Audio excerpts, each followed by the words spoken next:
All right, so we have successfully established communication between this register page and the register controller on the server side.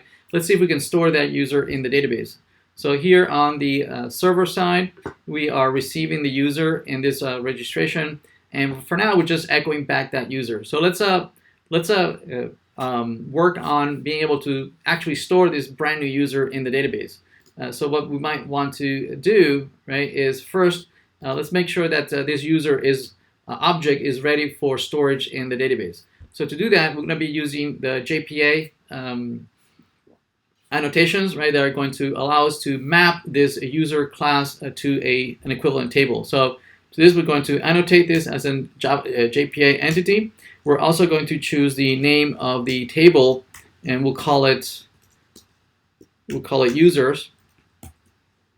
And we're also going to need a primary key. So let's create an integer primary key. Let's create the setters and getters for this.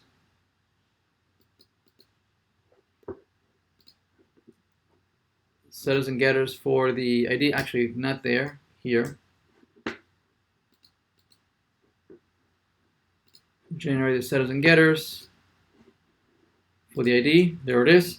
And we'll annotate it as a primary key. We'll say that this is an ID. And also, we're going to generate this value automatically using the identity strategy.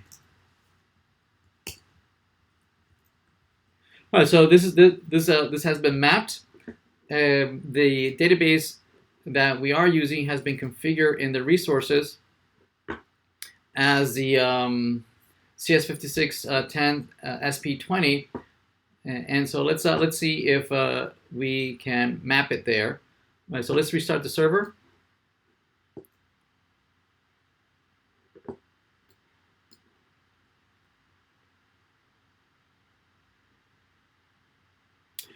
Notice that the JPA has created a brand new users table, right, with ID auto-incremented, username and password listed there.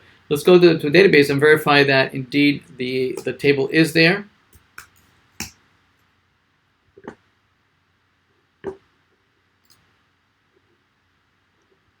The database that we're using, I believe it's this one.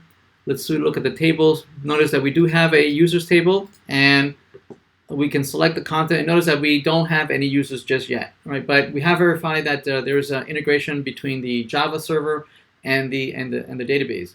What we need to do now is use this brand new user entity and table to store the users that are coming from the client.